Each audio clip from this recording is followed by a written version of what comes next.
다락방의 편지.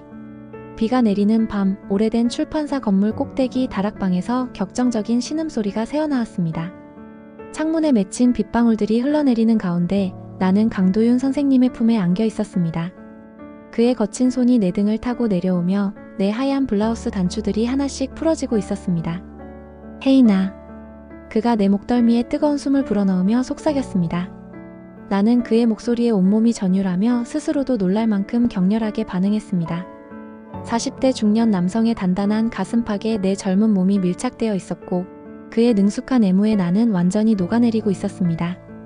원고 더미들이 흩어진 바닥 위에서 우리는 서로를 탐하듯 껴안으며 금지된 사랑을 나누고 있었습니다.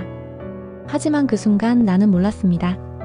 이 모든 것이 20년 전 한 통의 편지에서 시작된 운명의 반복이라는 것을. 6개월 전나 윤혜인은 23살의 문학도였습니다. 지방사립대학 국문과를 졸업하고 꿈만 가득한 채 서울로 올라와 작은 출판사에서 인턴으로 일하기 시작했습니다. 월급은 적었지만 언젠가 내 소설이 출간되는 그날을 꿈꾸며 하루하루를 버텨나갔습니다. 그 출판사는 문학세계라는 이름의 오래된 곳이었습니다.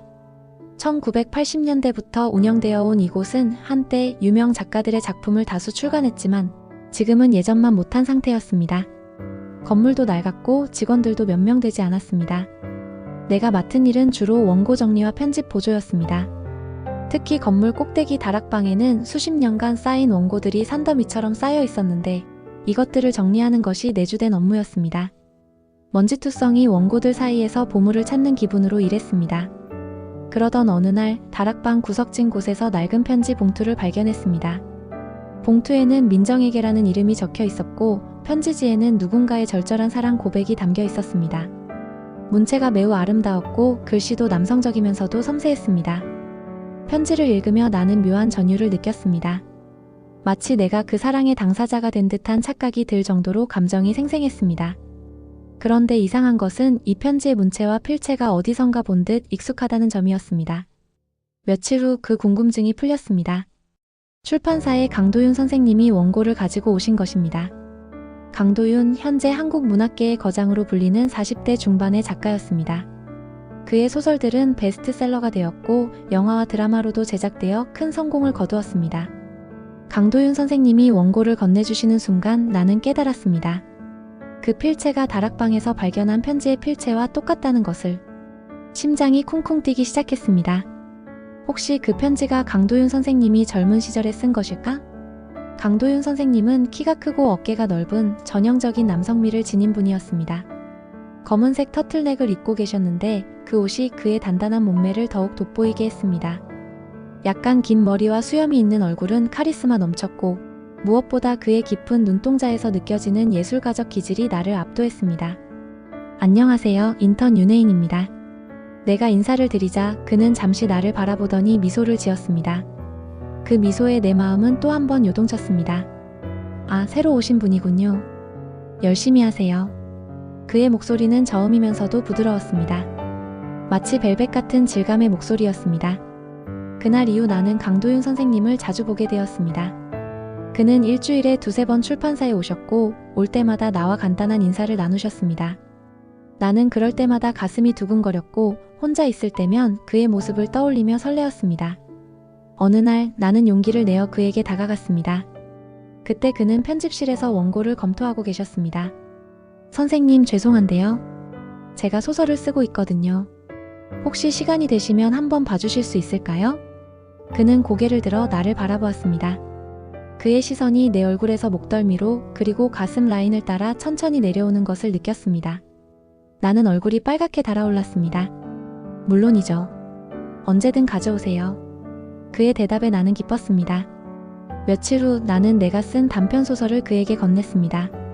그는 꼼꼼히 읽어보시더니 놀라운 평가를 해주셨습니다. 정말 잘 쓰셨네요. 특히 감정 묘사가 탁월합니다. 계속 쓰신다면 분명 좋은 작가가 될 수 있을 거예요. 그의 칭찬에 나는 하늘을 나는 기분이었습니다. 그리고 그는 더 놀라운 제안을 했습니다. 혹시 시간이 되시면 제가 개인적으로 지도를 해드릴까요? 물론 비공식적으로요. 나는 즉시 고개를 끄덕였습니다. 한국 최고의 작가에게 개인 지도를 받는다는 것은 꿈 같은 일이었습니다.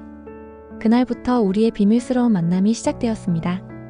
일주일에 한 번씩 퇴근 후 다락방에서 만나 내 원고를 검토하고 조언을 해주셨습니다. 처음에는 정말 순수한 문학 지도였습니다. 하지만 시간이 지날수록 우리 사이에는 묘한 기류가 흐르기 시작했습니다. 어느 날 밤 평소보다 늦은 시간까지 다락방에서 원고를 보고 있을 때였습니다. 강도윤 선생님이 내 어깨 너머로 몸을 기대며 원고를 가리켰습니다. 그의 체온과 향수 냄새가 내 코끝을 스쳤고 나는 온몸에 전기가 흐르는 듯한 느낌을 받았습니다. 이 부분 좀 더 구체적으로 묘사해보세요. 그의 목소리가 내 귓가에 바로 닿았습니다. 나는 호흡이 거칠어지는 것을 느꼈습니다. 고개를 돌리자 그의 얼굴이 바로 코앞에 있었습니다. 우리의 시선이 마주쳤고 그 순간 공기가 뜨거워지는 것 같았습니다. 그는 천천히 손을 뻗어 내 뺨을 쓰다듬었습니다. 나는 눈을 감고 그의 손길을 받아들였습니다. 금지된 감정이라는 것을 알면서도 나는 그 순간을 거부할 수 없었습니다. 그날 이후 우리 관계는 급속도로 발전했습니다. 문학 지도는 핑계였고 우리는 서로에게 강하게 끌렸습니다. 강도윤 선생님은 기혼자였지만 나는 그 사실을 알면서도 그를 포기할 수 없었습니다. 두 번째 신체적 접촉은 그로부터 일주일 후였습니다. 다락방에서 원고를 정리하고 있는데 갑자기 정전이 되었습니다. 어둠 속에서 나는 비명을 질렀고 강도윤 선생님이 달려와 나를 안아주었습니다. 괜찮아요. 제가 있잖아요. 그의 품에서 나는 안전함을 느꼈습니다. 동시에 그의 단단한 가슴과 밀착된 나의 몸이 반응하기 시작했습니다. 어둠 속에서 우리는 서로를 더듬었고 그의 손이 내 허리를 감싸자 나는 작은 신음을 흘렸습니다. 헤이나. 그가 내 이름을 부르는 목소리에는 욕망이 묻어 있었습니다. 우리는 어둠 속에서 키스를 나누었습니다. 처음에는 조심스럽게, 그 다음에는 격렬하게. 그의 혀가 내 입술을 핥고 들어왔을 때 나는 온몸이 녹아내리는 듯한 기분이었습니다. 하지만 그날은 키스까지였습니다. 전기가 다시 들어오자 우리는 서로를 바라보며 당황했습니다. 금을 넘었다는 것을 둘 다 알고 있었습니다. 출판사 편집팀장인 지민 언니는 예리한 분이었습니다. 어느 날 나를 따로 불러서 경고했습니다. 혜인아, 강도윤 선생님과 너무 가까이 지내는 것 같은데. 조심해. 그분은 절대 가까이 하면 안 되는 사람이야. 무슨 말씀이세요? 그분은 예전에도 비슷한 일이 있었어. 젊은 여성과 스캔들이 났었거든. 그때도 문학 지도라는 핑계였어. 지민 언니의 말에 나는 충격을 받았습니다. 하지만 동시에 질투심도 느꼈습니다. 그 전에 여성이 누구였을까? 그리고 지금 나와 같은 관계였을까? 그날 밤 나는 다락방에서 더 열심히 옛 원고들을 뒤졌습니다. 그리고 더 많은 편지들을 발견했습니다. 모두 같은 필체로 민정에게 쓰인 것들이었습니다. 편지 내용들을 읽어보니 강도윤 선생님이 20년 전 한 여성과 격렬한 사랑에 빠져 있었다는 것을 알 수 있었습니다. 편지들 속의 민정은 문학을 사랑하는 젊은 여성이었습니다. 그리고 강도윤은 당시 이미 결혼한 상태였지만 그녀와 불륜 관계에 있었습니다. 편지들은 점점 절망적인 톤으로 변해갔습니다. 마지막 편지에는 이런 내용이 있었습니다. 민정아, 미안해. 나는 너를 사랑하지만 이 관계를 계속할 수 없어. 너는 아직 젊고 미래가 창창한데 나 때문에 망가질 수는 없어. 이것이 마지막 편지야. 편지를 읽고 나니 소름이 돋았습니다. 20년 전의 상황과 지금이 너무나 비슷했기 때문입니다. 혹시 내가 그 민정의 대체제인 걸까? 아니면 정말 우연의 일치일까? 하지만 의문은 오래가지 않았습니다. 다음 날 강도윤 선생님과 다락방에서 만났을 때 나는 그 편지들에 대해 물어보았습니다. 선생님, 혹시 민정이라는 분을 아세요? 그의 얼굴이 순간적으로 굳었습니다. 그리고 잠시 후 쓸쓸한 미소를 지었습니다. 어디서 그 이름을 들었나요? 다락방에서. 편지를 발견했어요. 그는 깊은 한숨을 쉬었습니다. 그리고 나에게 모든 것을 털어놓았습니다. 민정은 20년 전 이 출판사에서 일했던 편집자였습니다. 강도윤보다 15살 어린 25의 젊은 여성이었고 문학에 대한 열정이 남달랐습니다. 강도윤은 당시 결혼한 지 5년 된 상태였지만 민정에게 깊이 빠져들었습니다. 둘의 관계는 1년간 지속되었습니다. 하지만 결국 강도윤의 아내가 모든 것을 알게 되었고 큰 스캔들이 되었습니다. 민정은 출판사를 떠나야 했고 문학계에서도 발을 뺐습니다. 강도윤은 그 일로 인해 큰 죄책감을 느꼈고 그 후로는 젊은 여성들과 거리를 두려고 노력했습니다. 그런데 혜인 씨를 보는 순간 민정이가 떠올랐어요. 외모가 비슷한 것도 있지만 문학에 대한 열정이나 순수함이 너무 닮아서 그의 고백에 나는 복잡한 감정이 들었습니다. 나를 사랑하는 것인지 아니면 과거의 민정을 그리워하는 것인지 알 수 없었습니다. 하지만 그때는 그런 것들이 중요하지 않았습니다. 나는 이미 그에게 깊이 빠져 있었고 위험한 줄 알면서도 그 관계를 계속하고 싶었습니다. 그날 밤 우리는 처음으로 모든 선을 넘었습니다. 다락방의 낡은 소파에서 비 내리는 소리를 배경으로 우리는 서로를 완전히 가졌습니다. 강도윤 선생님의 경험 많은 손길과 입술은 나를 미치게 만들었고 나는 처음으로 여성으로서의 완전한 쾌락을 느꼈습니다. 그의 몸은 40대 중반이라는 나이가 믿어지지 않을 만큼 단단했습니다. 꾸준한 운동으로 다져진 근육질 몸매와 거친 수염의 감촉, 그리고 능숙한 애무 기술까지. 나는 그의 품에서 완전히 녹아내렸습니다. 혜인아, 정말 아름다워. 내 벗은 몸을 바라보며 속삭이는 그의 목소리에 나는 부끄러워하면서도 뿌듯했습니다. 23살의 탄탄하고 젊은 내 몸이 그를 흥분시키고 있다는 것이 느껴졌습니다. 우리의 몸이 하나가 되는 순간 나는 이 세상 모든 것을 잊었습니다. 그가 내 안에서 움직일 때마다 느껴지는 강렬한 쾌감에 나는 거의 실신할 뻔했습니다. 그 후로 우리는 일주일에 2~3번씩 다락방에서 만났습니다. 문학 지도는 명목뿐이었고 실제로는 격정적인 사랑을 나누었습니다. 나는 그때가 내 인생에서 가장 행복한 시간이라고 생각했습니다. 하지만 행복은 오래가지 않았습니다. 출판사 내에서 소문이 돌기 시작한 것입니다. 누군가 우리의 관계를 눈치챈 것 같았습니다. 동료들의 시선이 변했고 지민 언니는 더욱 걱정스러운 표정으로 나를 바라보았습니다. 혜인아, 정말로 마지막 경고야. 지금이라도 정신 차려. 그 관계 절대 좋은 결말이 안 나와. 하지만 나는 지민 언니의 경고를 무시했습니다. 이미 강도윤 선생님 없는 삶은 상상할 수 없었기 때문입니다. 결정적인 사건은 6개월 후에 일어났습니다. 어느 날 오후 출판사에 한 여성이 찾아왔습니다. 40대 초반으로 보이는 단정한 여성이었는데 그녀가 바로 강도윤 선생님의 아내였습니다. 제 남편과 불륜을 저지르고 있는 직원이 누구인가요?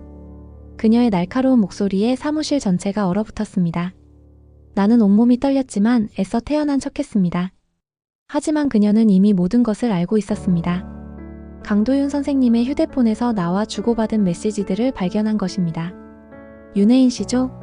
제 남편을 유혹한 게? 그녀가 내 앞에 서서 말했을 때 나는 더 이상 숨길 수 없었습니다. 온 사무실이 나를 바라보고 있었고 나는 그 시선들을 견딜 수 없었습니다. 그날로 나는 출판사를 그만두게 되었습니다. 강도윤 선생님도 큰 타격을 받았습니다. 언론에서 불륜 스캔들을 대서특필했고 그의 명성은 추락했습니다. 출간 예정이던 신작도 무산되었고 방송 출연도 모두 취소되었습니다. 마지막으로 그를 만난 것은 한 달 후였습니다. 다락방에서 마지막 인사를 나누었습니다. 미안해, 혜인아. 내가 너를 망쳤어.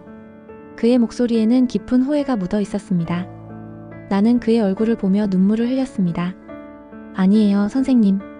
제가 선택한 일이에요. 우리는 마지막으로 포옹을 나누었습니다. 그리고 영원히 헤어졌습니다. 그로부터 1년이 지났습니다.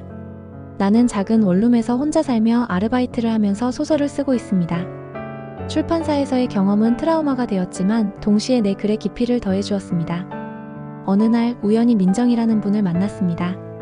그녀는 현재 작은 서점을 운영하고 있었고 20년 전의 일을 털어놓았습니다. 그때는 정말 힘들었어요.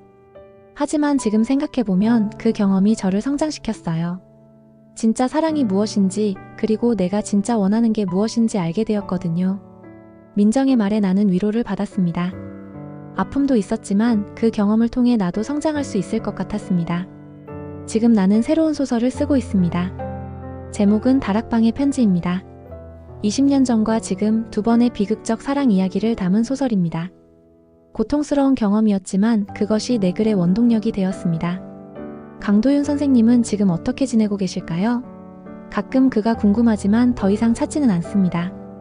우리의 사랑은 아름다웠지만 파괴적이었습니다. 그리고 그 파괴 위에서 나는 진짜 작가로 다시 태어나고 있습니다. 다락방에서 발견한 그 편지들처럼 우리의 이야기도 언젠가 누군가에게 발견될지도 모릅니다. 그때 그 사람이 우리와 같은 실수를 하지 않기를 바랍니다. 사랑은 아름답지만 때로는 모든 것을 잃게 만들 수도 있다는 것을 알았으면 좋겠습니다. 하지만 후회하지는 않습니다. 그 경험이 없었다면 지금의 나도 없었을 테니까요. 상처받은 만큼 단단해졌고 무너진 만큼 다시 세워졌습니다. 이제 나는 정말로 내 이야기를 쓸 준비가 되었습니다. 다락방의 편지들이 증명하듯 사랑은 반복됩니다. 하지만 그 반복 속에서 우리는 조금씩 배우고 성장합니다. 나는 더 이상 누군가의 그림자가 아닌 내 자신의 이야기를 써나갈 것입니다.